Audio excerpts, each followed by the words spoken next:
бір осы өткен оразаның кезінде осындай бір кісілер осы ауызашар жасап дастарханға шақырды. Дастарханда отырмыз. Сөйтіп отырған кезде енді уағыз болды, сұрақтар болды, жауаптар болды, намаз жайында. Шақырған кісілердің бәрі намаздан, келгендердің кісілердің бәрі намаздан келді. Сондай кісілер көбейіп келе жатыр, Аллаға шүкір. Сөйтіп отырған кезде бір жігіт кіріп келді. Түрінде бір алаңдаушылық бар. Кішкене сәл мұң басқан. Кіріп келді, отырды. Сөйтіп неғылса кішкене жалтақ сияқты намаз оқитын жігіт екен.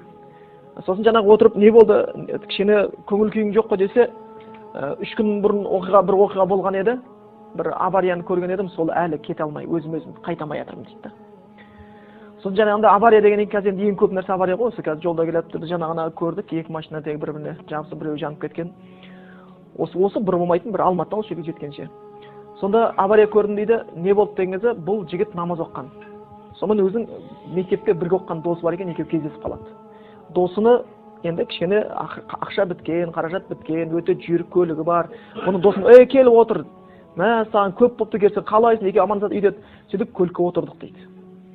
Ол рөлде мен қасында ременді байладым, ол ременді байламады дейді. Артымызда және бір бейтаныс жігіт отыр дейді. Енді сол досымның досы дейді. Сонымен келе жатқан кезде енді мен дінге келген, 5 уақыт намазымды оқимын, досым әлі намазға келе қоймаған дейді. Сосын енді өзің бір нәрсені жақсы көргеннен кейін, жақсы көретін адамға бірінші жеткізгің келеді ғой. Өзің ақиқат түсінген, ол да түсінсе екен дейсің. Ол өзің о дүниедегі бақытты сезінген, ол да соған жетсе екен дейсің. Өмірдің ізгілігін тапқанда, сен тапқан тыныштықты, сен тапқан бақытты ол да тапса екен деп асығасың ғой. Сонымен жаңағы жігіт енді досын көп уақыттан көрмеген, кластасы, жүрегі оған жаны ашиды, соны көріп қалады. Енді 10 жыл бірге отырғаннан кейін бір сезімдер қалып кетеді ғой бәрі. 10 жыл біреумен 1 жыл жүрсең де бір, ал 10 жыл бірге отырған адамды сезім қалып кетеді. Сонымен жаңағы бір сезім бар, таныс сияқты, өзің бір жақын бауыр сияқты, көріп жаңағы соған көңіліңізде ең жақсы көретін сөздерін жеткізіп қалайын деген сияқты. Машинадан жүргеннен бастап, қалайсың көптен бері, сен ренжімесең бір маған сәл уақытыңды бөлсең, мен саған бір айтатын сөздерім бар дейді. Қандай намаз оқып жатыр дейсің? Намаз туралы айтайыншы деп саған дейді. Осы Аллах Тағаланы бәріміз мойындаймыз ғой. Аллахтың айтқан енді Аллах Тағала қарап бекерге пайғамбар жібермеді, бекерге Құран түсірмеді деп бастаған кезде, тоқтай тұр, білем. Сен сөзің бәрі жақсы, бірақ бүгін айтпай-ақ қойшы осы сөзді маған деп айтты дейді. Қалай бүгін айтпаған еш? Сенікі дұрыс, қазір сен не айтсаң да бәрі дұрыс, мен жоққа шығара алмаймын деп дейді. Бірақ қазір мен сенің сөзіңді тыңдауға дайын емеспін. Неге дайын емеспін? Өйткені мен бүгін туған күнім. Мен бүгін көңілді отырғым келеді деп айтты дейді. Соны айттым, міне көрдің ба деп айттым дейді. Біз осылай құримыз.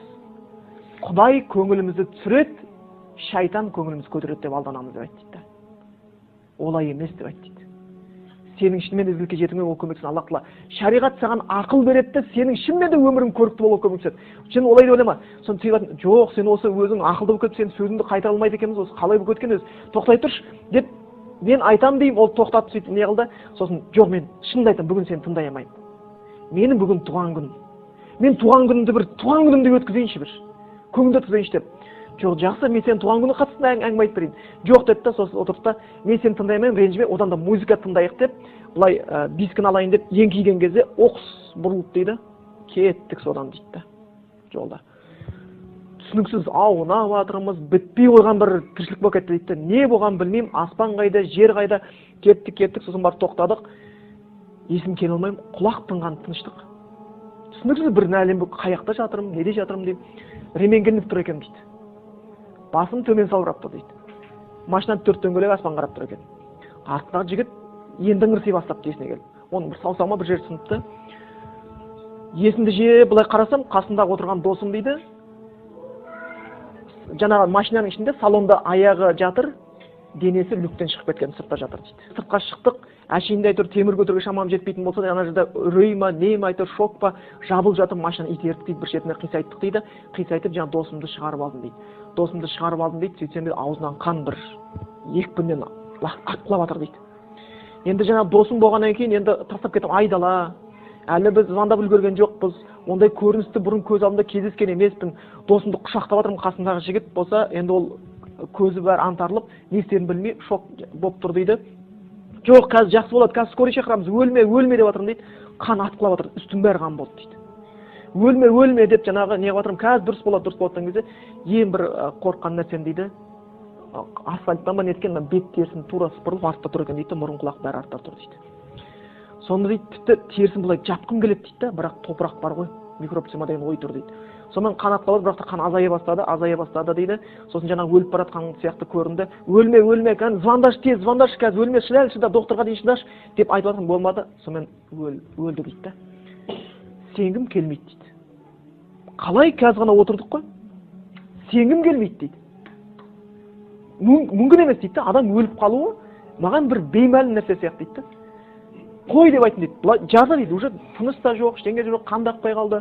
Сонымен жатыр дейді. Ар жүгіріп, бер жүгіріп, мүмкін тіріліп кететін шығар деп ойменен телевизор көргім деген бар, искусственный дыхание деп айтып жатыр ғой қолдан. Соны жасап көрейін деген ой келді. Сол менің жүрегіме кішкене үрей салып қойды дейді. Бардым да жүрегімнің тұсынан мүмкін бір-екі басайын, тағы да жүрегім жүріп кете ма деген ой келді дейді. Қимай жатырмын өліме дейді. Барып кеудесінен басып қалсам дейді, қабырғаның бәрі қаусап тұр екен. Пүк теліп те қалды дейді. Гүрс етіп түсіп кетті дейді кеуде. Денем дір ете қалды. Содан бері әлі өзіме келе алмаймын дейді. Ұйқы да келмейді, басқа да келмейді дейді. Сонда қарап тұратын болса, бұл шариғатта жаңа ештеңе жоқ. Ел естімеген, ешкім білмейтін ештеңені айтпаймыз біз. Аллах Тағала біздің ақылымызға былай айтқанда бейтаныс нәрсені айтып, біз түсінбейтін нәрсеге иман келтір деп бұйырмайды бізге Аллах Тағала. Аллах Тағала шариғат деген тек қана өмірге шынайы қарау білуге үйретеді. Өтірікті өтірік деп айт, шындықты шындық деп айт дейді. Болды. Өмірге шынайы қадам жаса дейді. Алданып қалма дейді. Аллах сенің досың, шайтан сенің дұшпаның. Өлімнің бары рас, өлмеймін деп алданып қап жүрме. Сен 50-ге келсең, саған 100 жаса деп айтқан адам сөз сені ол Алла біледі. Сен 100-ге келсең, енді 200-ге кел деп айтқан адам ол бекер сөз. Сол үшін қарап тұрған кезде, бұл жаңағы Бекболат ағамыз айтып кетті, қазақтар кезінде өте көп айтқан бұл нәрселерді. Қазақтар бұл нәрсеге байланысты жаңағы жасасаң да 1000 амал өлімге бөгет болмайды, миллионды жұтқан бұл ажал түйіліп саған қалмайды дейді. Қазақ айтқан. Болмаса аспандағы жұлдызда уақытсы жеткенде көктен төмен құлайды. Пайғамбарларды алған бұл өлім кімнен жөнді сұрайды дейді. Бізден жақсы адамдар өмір сүрген, қайтып кеткен.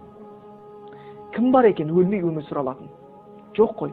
Ондай болатын болса, Аллах Құранда айтады: "Құл иннал мауталлази тафирруна минху фа иннаху мулақикум." Сендердің Аллах білуші айтады да, қашқан өлімдерің дейді, қумайды дейді. Жолығады дейді. Адамдардың бәрі ойлайды екен, өлім арттан келеді екен, қашуға болады деп. Ол жолығады дейді. Сол үшін шариғатта бұл өлімді айтқан кезде өмірдің берекетін қашыру үшін емес. Айтады ғой, ашты тұз астың дәмін кіргізгені сияқты өлім өмірдің мәнін кіргізеді дейді. Сол үшін және айтады, өлімнің барын білмеген өмірдің құнын түсінбес дейді. Сен ұмыттың, бітті, өмірге реальный көзқарас жоқ. Сен шырылдауық шегіртке айналасың. Қарадың, онда адам бола бастайсың.